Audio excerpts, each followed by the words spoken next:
अच्छे होंगे आप लोग, आपकी तैयारी अच्छी चल रही होगी यूपी टेट की। तो आइए अपनी यूपी टेट के थर्ड प्रैक्टिस सेट पर।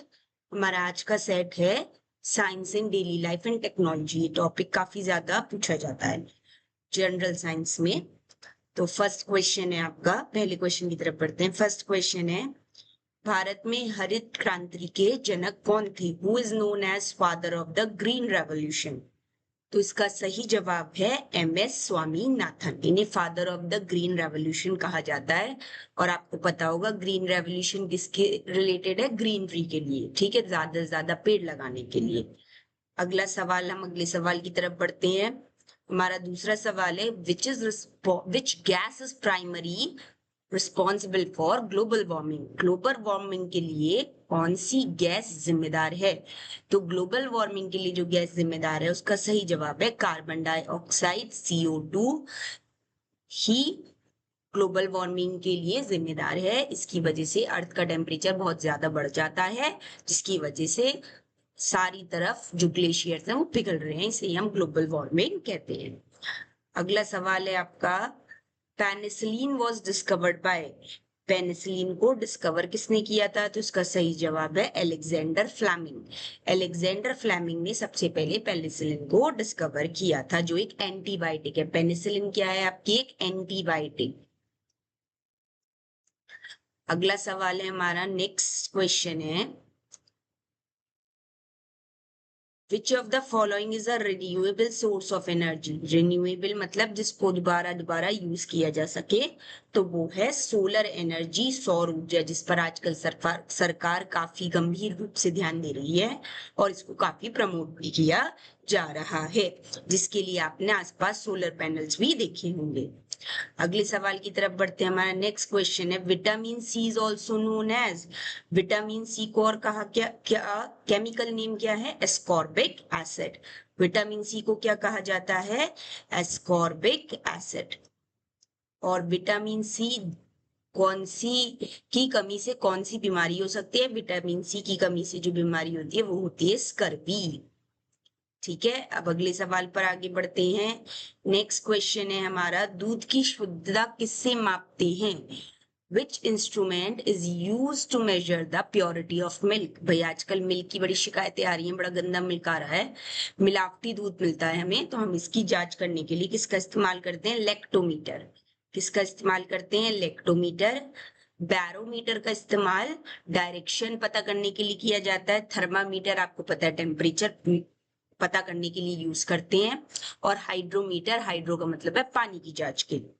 ठीक है, अगला सवाल है हमारा, who discovered the law of gravitation? Gravitation के जो नियम थे वो किसने डिस्कवर्ड किए थे? तो इसका सही जवाब है आइजैक न्यूटन। नेक्स्ट क्वेश्चन है आपका, CNG का मुख्य घटक क्या है? Which is a major component of CNG? So CNG में जो सबसे ज्यादा पाई जाती है वो है मीथेन। मीथेन एक क्लीनर फ्यूल की तरह देखा जाता है, इसलिए CNG को इतना प्रमोट किया जाता है। CNG की फुल फॉर्म होती है कंप्रेस्ड नेचुरल गैस। ठीक है, क्योंकि एक क्लीनर फ्यूल है, नेचुरल गैस है, इसलिए गवर्नमेंट इसको काफी प्रमोट करती है। अगला सवाल की तरफ हम बढ़ते हैं। हमारा नेक्स्ट क्वेश्चन है, दूध से दही बनाना किसके कारण है? The process of converting milk into curd is caused by bacteria. कौन सा बैक्टीरिया होता है? लैक्टोबैसिलस। कौन सा बैक्टीरिया है आपका? लैक्टोबैसिलस। जब ये बैक्टीरिया दूध में आ जाता है तो ये दूध को किस में बदल देता है? कर्ड में बदल देता है, मतलब कि दही में बदल देता है। अगला सवाल है आपका, पृथ्वी की पपड़ी में प्रचुर धातु है, which is the most abundant metal in the earth crust? Earth crust में अबंडेंट का मतलब होता है सबसे ज्यादा। ठीक है, सबसे ज्यादा क्या मिलता है? एल्यूमिनियम। सबसे ज्यादा क्या मिलता है? एल्यूमिनियम। ठीक है, अगला सवाल है आपका, प्रकाश को विद्युत में बदलता है, विच device converts light energy into electrical energy? तो लाइट एनर्जी, लाइट का यहाँ पर मतलब है सनलाइट से। लाइट का क्या मतलब है? सनलाइट से, जो हमें सनलाइट मिलती है उसको इलेक्ट्रिक एनर्जी में बदलने के लिए आप किसका इस्तेमाल करेंगे? सोलर सेल का। ठीक है, अगला प्रश्न है आपका, जीवों का अध्ययन, the study of living organisms, living organisms की स्टडी, भाई जैसे ह्यूमन, एनिमल्स, जो सब लिविंग है ना कि नॉन लिविंग, तो इसको हम कहते हैं जीव विज्ञान, which is called biology. Next question है आपका, देखते हैं नेक्स्ट क्वेश्चन है, विच acid is found in vinegar, vinegar सिरके में, जो घर में सिरका इस्तेमाल होता है उसमें कौन सा एसिड पाया जाता है, एसिटिक एसिड। मैलिक एसिड जो है वो आपका एप्पल में मिलता है, किसमें मिलता है, एप्पल में। ऑक्सैलिक एसिड आपका टमाटो में मिलता है, और टार्टरिक एसिड आपका मिलता है टेमरिन, टेमरिन मतलब इमली में पाया जाता है, ठीक है। एसिटिक एसिड का अगर आपसे सूत्र पूछ लिया जाए, मतलब फॉर्मूला पूछ लिया जाए, तो इसका फॉर्मूला होता है CH3COOH। अगले प्रश्न की तरफ पढ़ते हैं। हमारा अगला क्वेश्चन है, what is the main purpose of a lightning conductors on buildings, buildings के ऊपर लाइटनिंग कंडक्टर्स लगाए जाते हैं, तो उनका मेन पर्पस क्या, उसकी क्या नीड है, क्या जरूरत है उसकी। भाई इससे क्या होता है, इमारतों को लाइट से प्रोटेक्ट किया जाता है। किस लिए लगाया जाता है, इमारतों को बचाने के लिए। भाई आपके घर की मान लीजिए छत है, इसके ऊपर आपने छोटी क्लासेस की बुक्स में इस तरीके का एक डायग्राम देखा होगा, इसे बोलते हैं लाइटनिंग कंडक्टर। जब भी कोई बादल आपके, बहुत सारे बादल बारिश के टाइम अगर आपके घर के ऊपर आएंगे, तो वो टकरा कर क्या प्रोड्यूस करेंगे, इलेक्ट्रिसिटी प्रोड्यूस करेंगे। क्या प्रोड्यूस करेंगे, लाइटनिंग, और वो लाइटनिंग ये कैच कर लेगी, ठीक है, और इसके थ्रू अर्थ में वापस भेज देगी। अर्थिंग करने की वजह से ये जो एक्स्ट्रा इलेक्ट्रिसिटी या बिजली या लाइटनिंग आपका होगी, वो अर्थ के अंदर चली जाएगी, और हमारी जो बिल्डिंग है वो शॉक से बच जाएगी, ठीक है।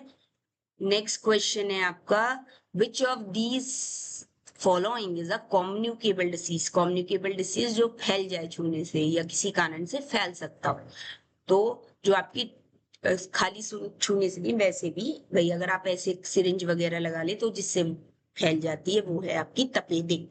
तपेदिक को इंग्लिश में बोलते हैं ट्यूबरक्यूलोसिस। क्या बोलते हैं, ट्यूबरक्यूलोसिस। और जिन्हें नहीं पता, मधुमेह कहलाती है डायबिटीज। शुगर कोई बीमारी का नाम नहीं है। बहुत सारे लोग सोचते हैं कि शुगर हो गई किसी को, तो शुगर बीमारी का नाम नहीं है, बीमारी का नाम होता है मधुमेह।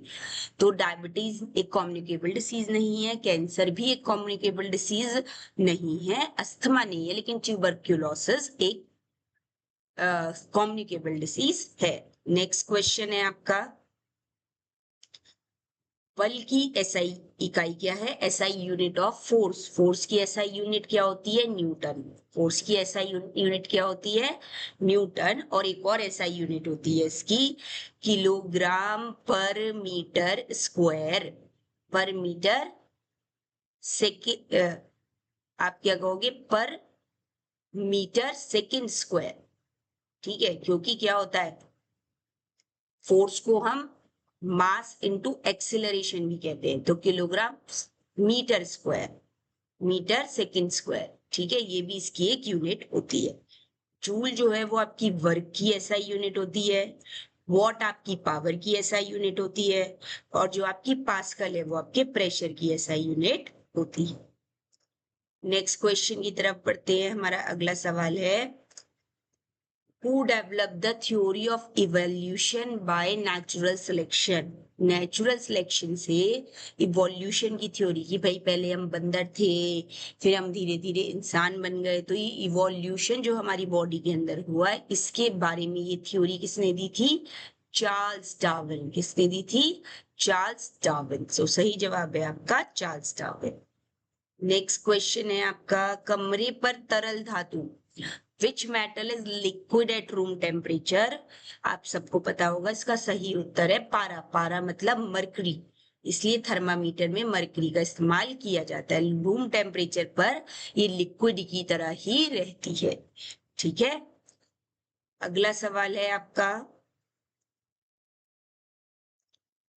which is the main gas released during photosynthesis by plants, by plants photosynthesis की मदद से जो गैस रिलीज करते हैं वो है आपकी ऑक्सीजन। ये आप ध्यान रखिए, अगर उन्होंने यहाँ पर लिख दिया रेस्पिरेशन बाय प्लांट, सवाल आपसे पूछ लिया गया प्लांट जब रेस्पिरेशन करते हैं तो कौन सी गैस रिलीज करते हैं, तो रेस्पिरेशन में प्लांट्स हमारी और आपकी तरह क्या रिलीज करते हैं, कार्बन डाइऑक्साइड, और ऑक्सीजन वो रिलीज करते हैं फोटोसिंथेसिस पर। ठीक है, एक और सवाल इसमें पूछा जा सकता है, रेस्पिरेशन जो होता है वो नाइट, रात में करते हैं, इसलिए कहते हैं ना, वो कहानी सुनिए ना, पेड़ों के नीचे रात में नहीं बैठना चाहिए, भूत आ जाते हैं मार देते हैं, तो वो इसी पर बना है, क्योंकि कार्बन डाइऑक्साइड क्या होती है, पेड़ कार्बन डाइऑक्साइड रात में निकालते हैं, तो आप वो अगर उसे इनहेल कर लेंगे, ले लेंगे, तो वो आपके लिए अच्छी नहीं है। ठीक है, फोटोसिंथेसिस सिर्फ दिन में होता है, रात में फोटोसिंथेसिस नहीं होता। ठीक है, अगला सवाल है आपका, which technology is used for wireless communication over short distances, छोटी छोटी डिस्टेंसेस में ऐसी कौन सी तकनीक है जिसे वायरलेस कम्युनिकेशन की तरह यूज किया जाता है, तो आपका सही जवाब है ब्लूटूथ, ब्लूटूथ का इस्तेमाल किया जाता है।